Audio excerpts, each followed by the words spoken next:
All right, welcome back to episode 20 of That's What He Said. I am Derek. And I'm Mike. And Mike, how are you doing, man?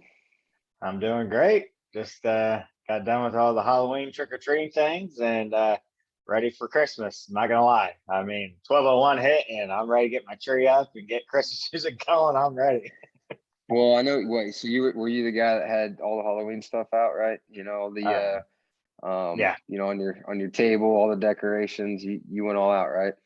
Oh, dude, it doesn't help that Mia also loves decorating and she gets into all this stuff too. So it like brings the inner kid out in me too that wants to do it. Yeah, and I mean, we both are with my youngest and with the ages that your kids are. We're reaching like the bittersweet territory where we're holding Uh, on, man, that like maybe one or uh, two more of at least them like getting excited about like dressing up, because Jackson went as just a dude. Like I think he threw on like a Paul George Clippers jersey, which I think he borrowed from a buddy. And oh you man, that's know, so bad. That's like so bad. I wasn't with him, but I assume that he just went and knocked on the door and they opened it. And I doubt he even said trick or treat. He probably just, Yeah, held up in his definitely. bag like, "Come on, man, give me some candy." So Oh yeah. Tessa Well, was a bloody doctor, but she, nice. maybe another year or two. But yeah, you said Mia was Harry Potter character. She went as a Slytherin group, or Slytherin house, sorry. But she didn't go trick or treating. She just wore it.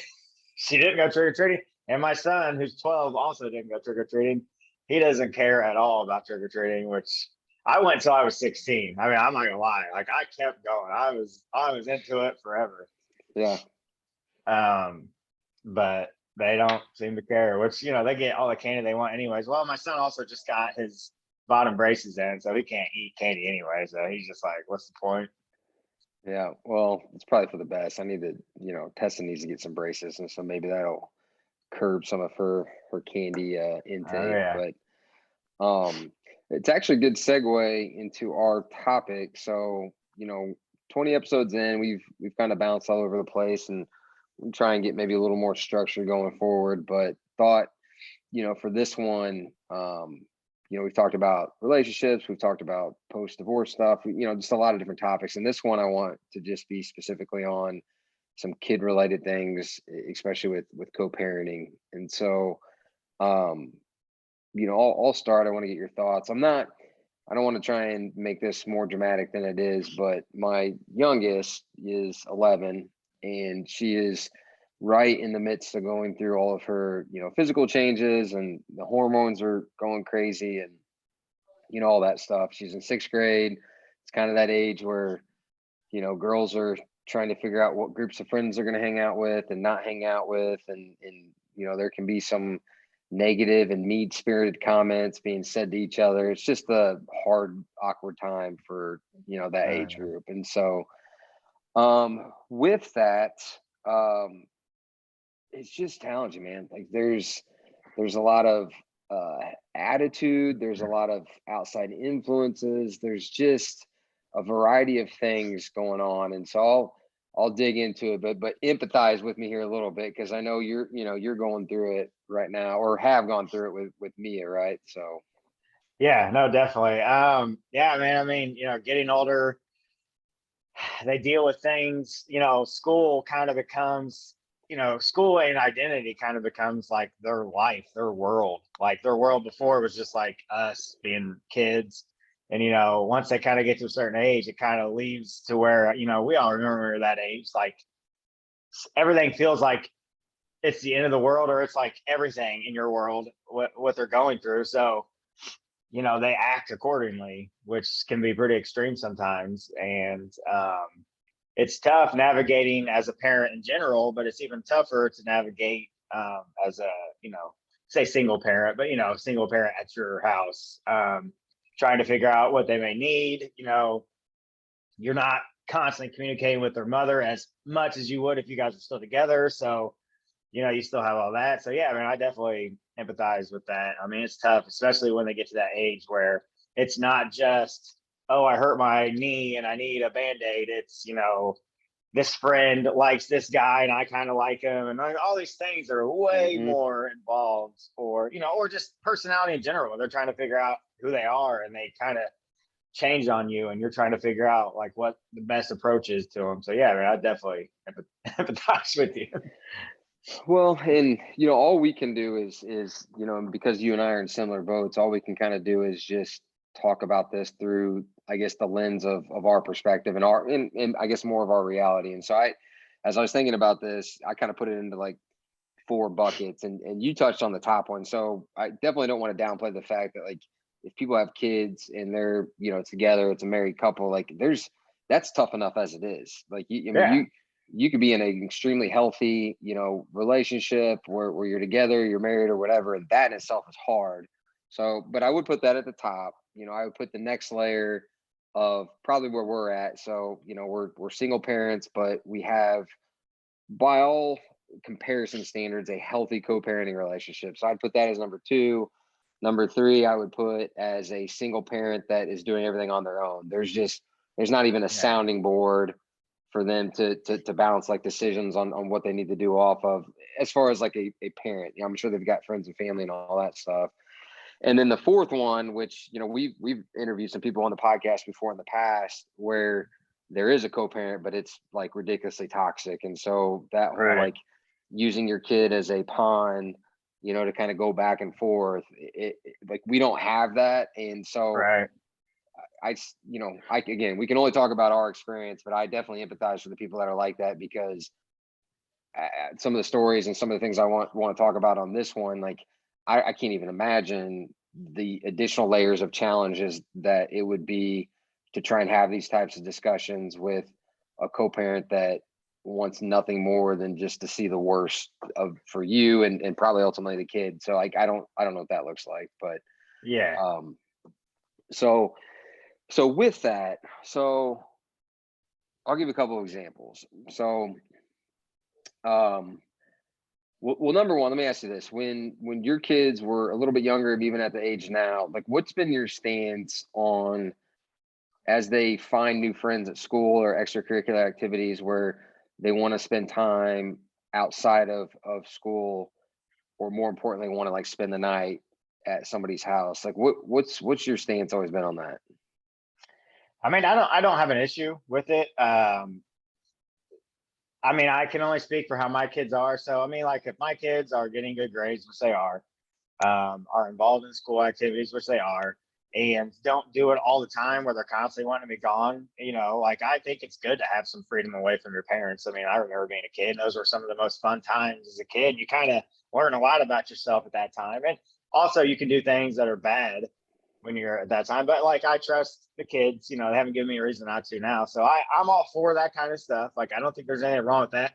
But if they were getting bad grades, or they were acting terribly at home and they thought they were just going to get away or something like that, then obviously I wouldn't be, okay with it then. But I'm only speaking on if the kids were good. I don't think there's a problem with that. What about you? Yeah, yeah.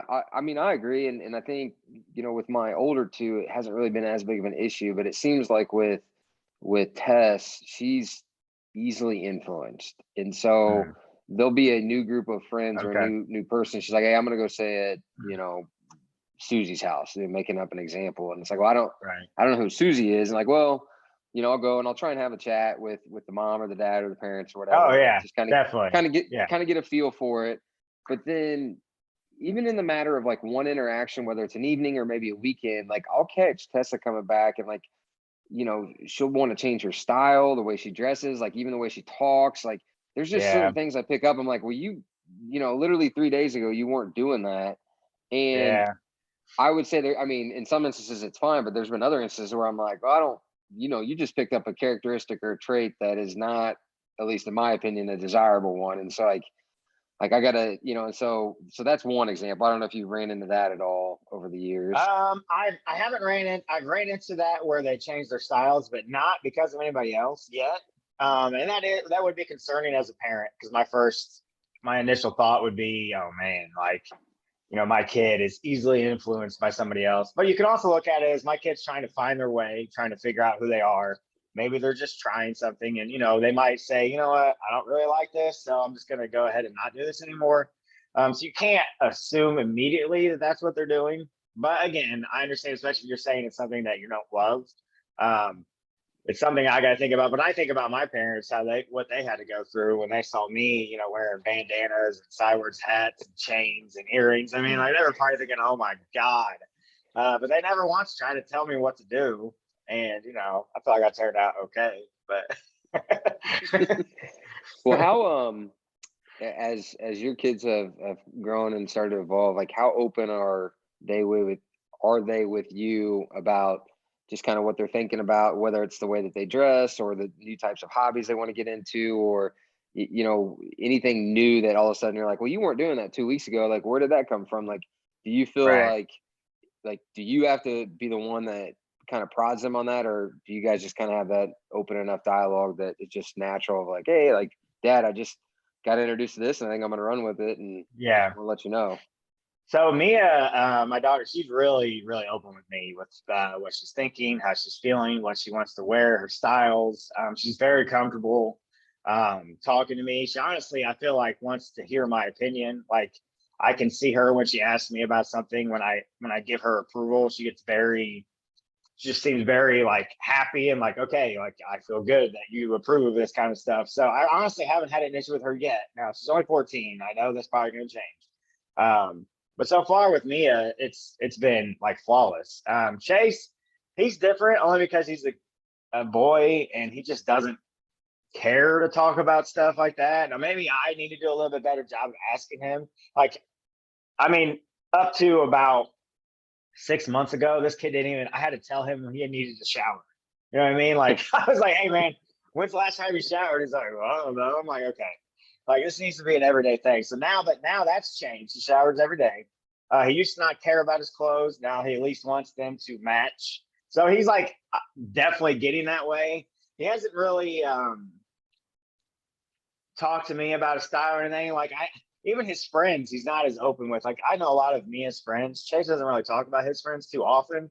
I've seen them, FaceTime a couple times, and I've seen a couple of them here and there. But so Chase is a little more of a mystery with me. Like, I kind of feel like maybe I need to do a little more digging with him. But so far, nothing has concerned me with him as well. As far as like who he hangs out with. Now he does, and the teachers told us this before too, that he's definitely influential. He definitely Hmm. seems to be influenced by kids, which I don't like. I don't want that. Like, Mia seems to be kind of more of a leader type, and Chase kind of. I just think he's more laid back and kind of does go with the flow and doesn't always do exactly what he says, which can definitely get him in trouble if he hangs out with the wrong crowd. So definitely something I have my eye on with him a little bit, but so far it's not been terrible. But what about you? What about? Well, so yeah, and before let me ask you this. So when their teachers talk about them being influenced easily or whatever, if you want to use that example or another one. So when these things come up, what type of, I guess, communication cadence have you worked out with your ex-wife to like address this? So maybe before you even talk to it about your kids, like whether it's her, finding out about something, or you finding out something, either from a teacher or somebody else, or maybe you guys just personally witness something in your kids where it's like, that seems off, or I don't like that. Like, what is it, just kind of case by case, or do you guys have like a structured like kind of check in of like, hey, we need to do this? Like, what's your process around all that? Yeah, well, so we don't really have a structure. Like, we don't like per se say like every week we kind of get together and talk about how the kids are doing. But things come up with the kids, whether it's something good a teacher emailed me about or emailed Jesse about, or it was her day and the kid came home and had something good happen or bad happen. We usually communicate with each other if it's something that's not normal, like it's either really good or something that's a little off than what they normally are. We don't actually, honestly, haven't even had a conversation. I don't think, maybe early on, but it's been so long now. I don't know if we have, but it just seems like we both do it where we kind of just like, hey, Chase came home, or hey, Mia came home, and the teacher told us this about this. I don't know. So it's been pretty, I don't know, flawless as far as where we haven't had to communicate as far as like a game plan with each other. But they've been so good so far, we haven't really had to. Um, but we have had like times, like I said, when Chase's teacher mentioned that he seems to be very influenced by the kids, and it's kind of like she's like she said he was like a great student, always behaved, but she noticed that he kind of flocks towards some of the kids that misbehave, and she's worried that he's going to kind of fall in that way. So as soon as I heard that, we talked about it, and I don't know. Like my first approach with that is to let her know. Um, Without kind of telling her like what I think we need to do immediately. I kind of just let her know how I'm feeling about it. And so far, we haven't really had an issue where we disagree with things. So I don't know. I mean, that's kind of how we've been. It's been very I don't know, not very structured as far as that goes. What about you and Anna? Yeah, yeah.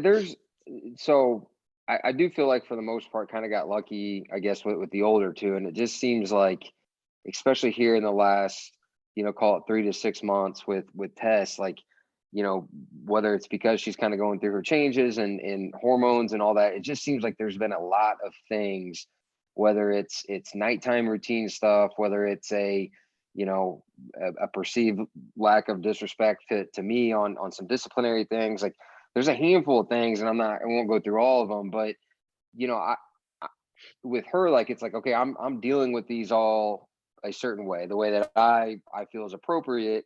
And again, we're on a week on, week off, and I'll kind of in passing, mention some of this stuff to my ex-wife. So similar how you Yeah, didn't have a process, like it's just like, hey, like this is a bad week with Tess, like here's a couple things, and then it just kind of bubbled up, and then I'm trying to do all these things, whether it's taking phones away or reinforcing expectations in the morning, and so by the end of the week we're just butting heads, man. It's bad. And then she'll go to her mom's, and whether I'm checking in with her or maybe I hear it through my other kids, like, oh, all those things that you did last week with Tess, like none of that stuff was happening at mom's. And so it's like, well, fuck, like, you know, we got to get back to being like, even though we're not together, like a unified front on this. So it just got me thinking, especially in this period of life that Tess is in, like even with the fact that again we're not together, but we do have this what I thought was like a pretty healthy co-parenting arrangement, like just trying to figure out the best way to, I guess, rewrite the ship a little bit, because both in these conversations I've had with their mom, like we at least can both agree like this behavior or this action that she's taking is not right. Like it needs to be right, correct. Now, right, whether or not like I can get her to see eye to eye with like, here's how I think we should handle it, she's got different things going on at her household. And I think if she was here, she'd probably admit it's more chaotic and there's a lot of other things. Like here at this point in my life, it's just me and my kids. So I could probably put more emphasis and focus on it. right. But like, how do you then go back to there and be like, I know you got all this other shit going on, but like when these things happen with our youngest daughter that need to be corrected, you have to find a way to remove yourself from all this other stuff and like focus in Yeah, and be disciplined enough to like follow through on this. And we have to do it for a long enough period of time where that corrective action that we want actually like takes place. And it's fucking, man, it's hard. It's challenging to do. yeah. It is, and honestly, like best case scenario is you and their mom get on the same page with punishments, because therefore the kid at that point the kid knows like mom and dad are both on this. Like I'm not getting any break from either side. Like whether it was dad that was mad about it or mom was mad about it, because there may be a time where her and her mom get into something, and that she wants to punish her, and then she's going to go to you and she's going to be like, hey, like this is what happened. And I think the most important thing is communication still with your ex. And I know that's not like how everybody can do it. So, and especially you guys can communicate what happened, but they may not agree with your punishment.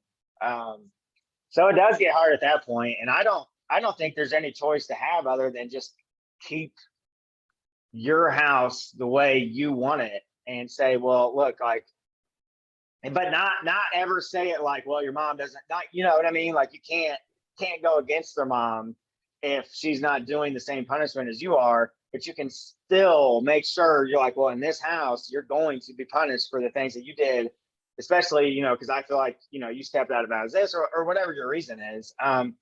And do I think it may cause a little issue with the kid where we're like, well, I don't want to go to dad's because he's going to punish me?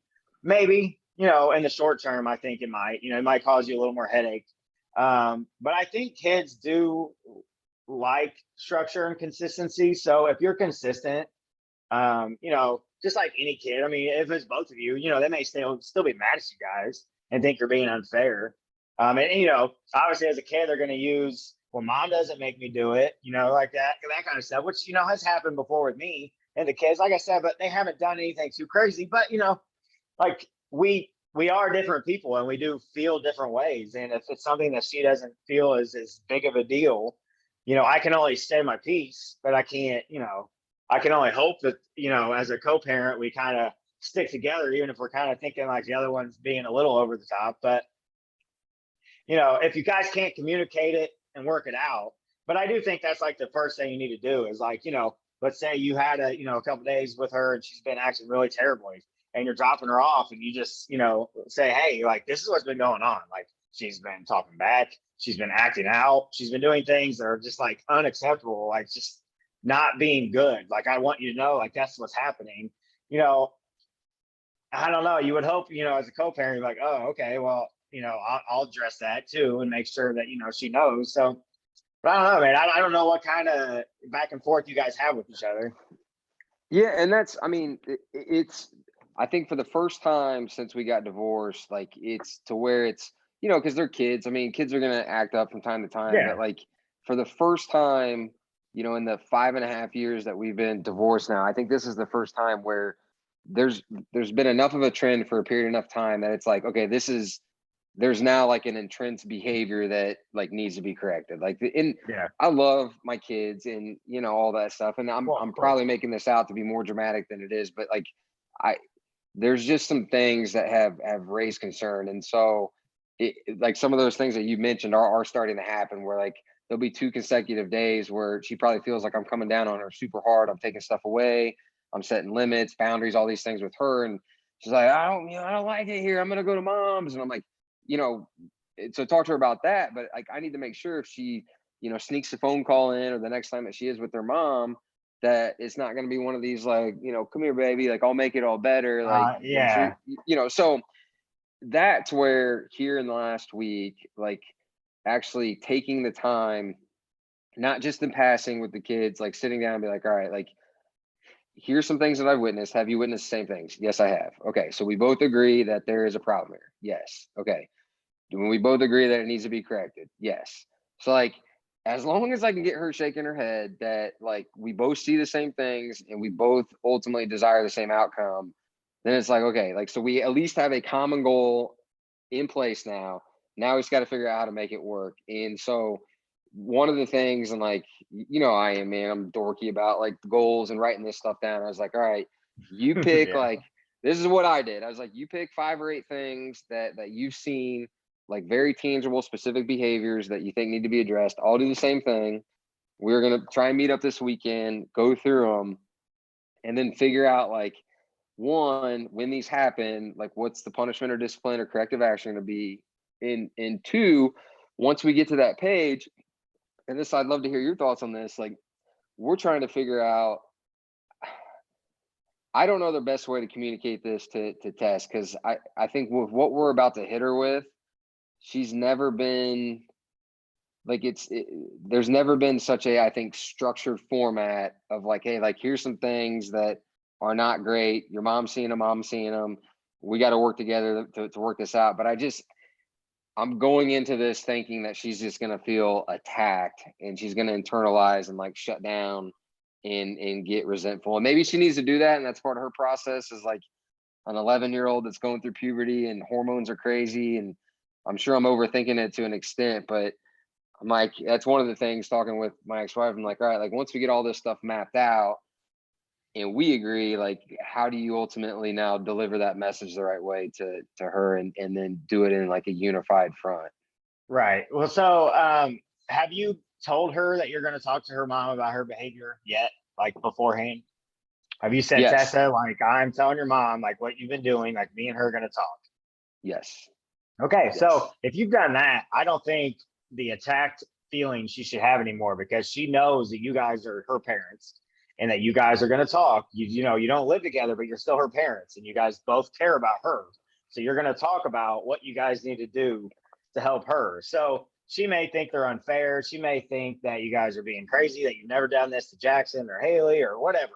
But the thing is like, that's okay because you're the parent. And I feel like, even though I think if you guys are coming from a place that's not ridiculous, which I know it's not coming from a place that's ridiculous, you know what I mean? Like, you know, you've already let her know that you're, you know, not okay with her behavior, that you guys are going to talk.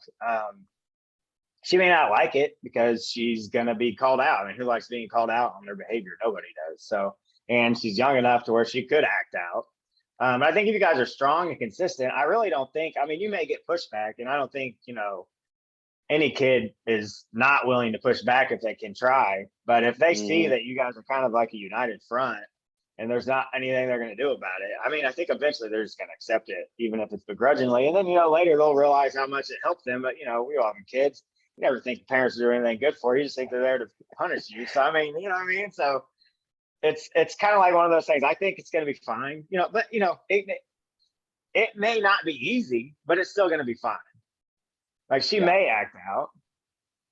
Yeah, and we've kind of, me and her mom have talked about that. Like we're bracing for impact, man. Like I feel like, and kind of told her too. I was like, it's gonna get probably a lot worse before it gets better. Like the next 2 to 3 weeks, 4 weeks, however long it takes. Like there's gonna be, you know, the silent treatment, the, you know, woe is me, you guys don't love me, like, you know, whatever the tricks in the book are. Like I'm sure it's gonna come out, and like Oh I yeah. just, again, you know, you get caught up with work and other stresses of life and running other kids around to activities, like especially for me, and I'm sure it's different with other people. For me, a lot of these issues tend to happen like at night. It's around like bedtime, Yeah. and you know, trying to make sure she gets enough sleep and stress, and you know, she wants to do certain things, and that's where like the battle seems to come in the most. So just trying to set aside like all of your personal stuff, and you know, really really enforcing that stuff. And then when she does ultimately go to her mom's, being like, all right, like, you know, again, you know, I know she's got a young kid and they've got a lot of stuff going on over there, but like you just got to be able to follow through on this stuff, because you know there's part of like the, you know, the things that we're going to put in place from a corrective action standpoint include taking things away like phones and like iPads and some of these Yeah. freedoms that she has at nights. And for me, it's like, okay, like if you do it once, maybe it's just going to be taken away for an hour or two, or maybe for that evening. But if the next day it happens again, now you don't get it for 2 days. But if that 2 days spans over the time you're with me and then with your mom, I just need to make sure that that first or second day that she's with her mom, like she's in a position to carry on like the disciplinary action that I took, like while she's over there with her mom. So Yeah. if anything, man, it's just gonna like increase the amount of communication we need to have about our kid Yeah. as we hopefully Definitely. try and, you know, make things better. Definitely. And I think kids, even if they don't realize it, respect structure and understand, like, if you lay out the law, like, look, like, this is what I'm not tolerating. And if you do these things, this is what's going to happen. If you let them know what's going to happen, it's their choice at that point. And then at that point, you can say, look, I told you what you can and can't do. I told you things that you are not allowed to be like, and you did it. And now you're going to get this punishment that we already talked about. And then if you do it again, then it's going to be this punishment. I really do think kids respond to that, even if they don't act accordingly to it, even if they are still acting up, like they still may be throwing hissy fits. But I mean, they're kids, so you know they're not gonna. But I think eventually they will realize what's happening and be like, okay, well, I know this is what I'm not getting away with anymore. Especially if it's reasonable. Like, I think if you don't keep if you keep emotion out of it, like if you get to the point where you're like yelling and getting upset, I don't think kids do really well with that. I really do think it just like they look at you almost like you're out of control, and you're just now at this point you're using your emotions against them. I think if you're very like, look, I told you, like, you can be firm, but like, just this is how it is. But if you, as long, Hmm. I just feel like it's really good for the kids. I don't know. That's just my take on it. But Yeah, no, I agree. I agree 100%. I think one of the things, and this actually might be a good segue for our next podcast episode, is, and I don't know if you felt like this over the years. And I mean, I would say I'm probably too hard on myself when I make this comment. I think you and I have both come a long way, but all of this work that we've done on ourselves to try and get in the right headspace and just, I don't even know the right way to phrase it. Like, again, all of these things that we've talked about in other episodes that are kind of always in the back of our head and whatnot. Like, at times, I would be the first one to sit there and say that in the midst of trying to figure out and work through some of the stuff that I'm personally dealing with, you always at the forefront have to keep in mind that you are the biggest influence in your kids' lives. All And right, I think at about it the all the age time. and at the ages that our kids are, like, they're going through their own stuff that, you not to say you can figure it out for them, but you definitely need to be there. And while have always been there for my kids from a physical standpoint, like taking them around and all that stuff, like, I'll be the first one to admit, like, there's definitely been times where, like, we're maybe all physically together, but I'm probably not as mentally present for them or with them, diving into what they're thinking about, what's on their mind, Yeah. what concerns they have. We're in the same house, but we're not necessarily communicating about things that are Oh yeah. important. And I don't think there's no conversations that need to take place every single day, but I could Right. definitely reflect back of times where, like, I was so kind of in my head about my own shit that I don't think for that period of time, like, maybe I was as present as I should have been, which it's easy to beat yourself up over that. But Yeah. Oh, I'm sure definitely. Yeah. Yeah. I was just oh, gonna say I read. Yeah, I just I read an article the other day about like something about dads and like how much it affects the kids if you're like on your phone and they're trying to talk to something and you're just like listening, but you're trying to end your text that you're just sending, like things like that, and how like being present in front of them and actually like acknowledging what they're having to say and actually ask questions back, all that stuff. And I'm like, man, like I mean, I feel like I do that well, but like I always feel like there's other times I'm like, oh man, like I was trying to get that bet in, so while he was talking to me, I was checking the score real quick and then just go and send it. You know what I mean? Like just little things like that. I'm like, man, like I would hate to think that that affects them in any negative way. Not thinking it would, or I wouldn't do it, but like reading that article kind of was a slap in the face. Like, man, I really need to not just, especially only having them half the time. Like, I need to make yeah, sure if they're talking to me about something, I am fucking paying attention. And again, like I know I'm good at it, but like I was beating myself up thinking of any time that I ever haven't been. I'm like, oh my god, am I a bad dad? yeah. So yes, but I know exactly what you mean. I think, and that's that. I've always kind of told myself, and I think my dad actually told me this, is like, if you're at a point where you're asking yourself, like, am I a bad dad or am I a good parent? Like, if you're at least thinking about that, like, I mean, it I shows that you're, know. Yeah, you're I a good agree. parent. So Yeah, I no think, Debbie dad gives a shit. I know how good of a dad you are, and I know how much you love your kids and how engaging you are with them. But yeah, I mean, I think that's just, as a parent, human nature to always question yourself of Oh yeah, if you're doing enough, if you're present enough, if you're involved enough. It's just, I don't think there's anything psychologically that you could do to, like, I know. I know. get that out of your head. It's just, I think that's always going to be there. But Yeah, um, that would be, because there's a handful of questions I could ask you about that. I think it would, especially maybe for some dads that are fresh off of a divorce. I think there's some tips, and I'm sure some stories that we could share about, like, hey, if we had to do it all over again, knowing now what we've learned through the process, yeah, like, definitely, here's some things to kind of keep in mind as you're going through it. So definitely. um well, yeah, man. No, this is good stuff. I'll, this next week is gonna be interesting. So maybe on the next episode and kind of share Yeah, what's come of it, and kind of keep tabs on it all. But man, I appreciate your insights on it all. As yeah, of always. course, man. Of course, love these conversations. All right, buddy. Till next time. We'll catch you. Later, man.